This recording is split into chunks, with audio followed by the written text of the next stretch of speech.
Hello, brothers, sisters, and family. Happy Sunday to you all.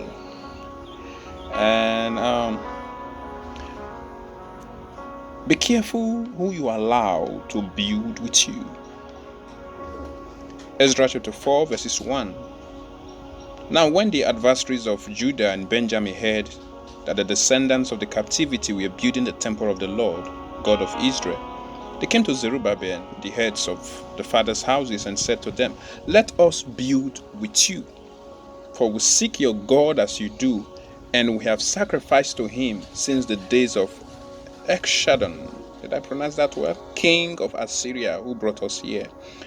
But Zerubbabel and Joshua and the rest of the heads of the fathers' houses of Israel said to them, "You may do nothing with us to build a house for our God, but we alone will build to the Lord God of Israel, as King Cyrus, the king of Persia, has commanded us." Then the people of the land tried to discourage the people of Judah. They troubled them in building and hired counselors against them to frustrate their purpose all the days of Cyrus, king of Persia, even until the reign of Darius, king of Persia.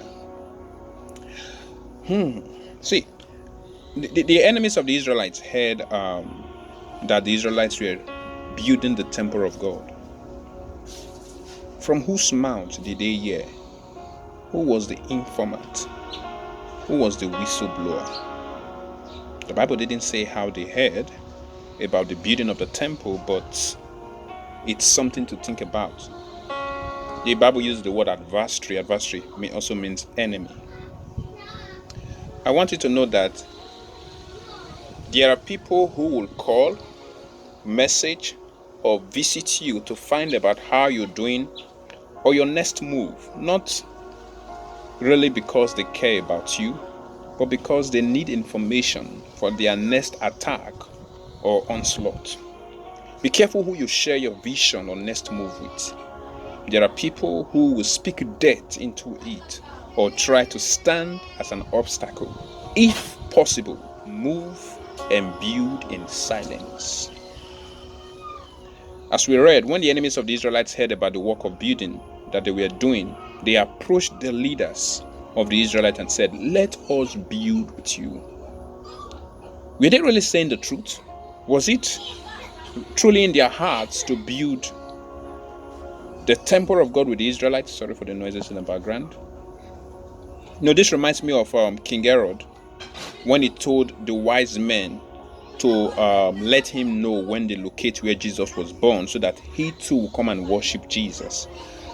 Was he really saying the truth? No. The true intention of Herod was not to worship Jesus, but to kill Jesus.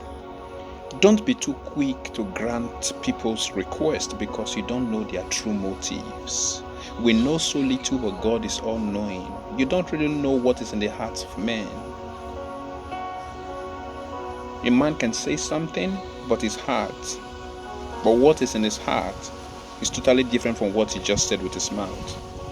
And I want you to know this: it's not everyone's gift or help you are to accept, because it may be a means through which they want to get to you, to cage you, to control you, or to even destroy you. Use discernment. Your enemies have no desire to build with you, but to tear down what you're trying to build. When the enemies of the Israelites came and said, "Let us build with you," that's something good. What they said appeared good, right? But they had an evil intention. When Satan knows he cannot get you by coming like an enemy, he will try to get you through coming like a friend. You're never going to see Satan come tempt you looking ugly like with horns and tail. No. He's going to come in the form of what you love, what you like, what is attractive. I don't know if you get my point. He will try to sneak in like a friend, like one who really cares about you. And when he gets the opportunity, once you open the door, forget it. And you know what? The enemies of the Israelites tried convincing the leaders of the Israelites to let them join them in building by telling them that they serve the same God as they do and also offer sacrifices to him. Now, were they saying the truth? No. People will often tell you what they want you to hear just to get what they want, and most times it's a lie. They will claim to be Christian, God-fearing and have same vision as you do, but it's just a cover-up. Prayerfully choose those that will build or partner with you, whether in ministry, in relationship, or business. The leaders of the Israelites rejected the request of their enemies to join them in building. Remember, they didn't appear as enemy, they appeared as friend. But these were enemies who were pretending to be friends. There are people who are enemies, but who are pretending to be friends. They are pretending to be friends because they want to get into your circle. And the moment they get into your circle, they start their onslaught and their terrible activities. The leaders of the Israelites rejected the request of their enemy to join them in building. Guess what happened? The true colors of their enemies was made visible.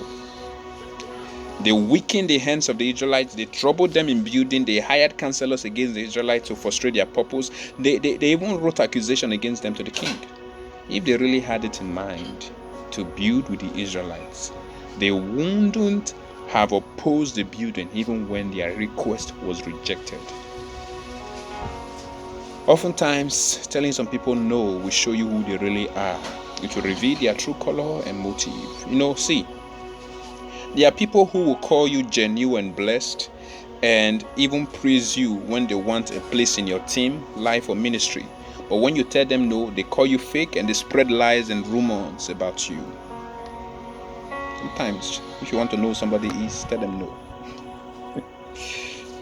May you not go into partnership or accept the favor or help of an enemy that is pretending to be a friend.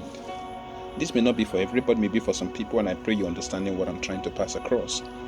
Not everyone who smiles at you wishes you well. Don't let the sweet talk or outward show deceive you. There are people who are annoyed because of your progress and will do anything to bring you down if given the chance. Just as God sent people our way to build with us, so also Satan sent people our way to tear down what we're trying to build. Be careful who you tell your next move to and who you allow to join you in building. Be careful who you allow to join you in your ministry, in your business.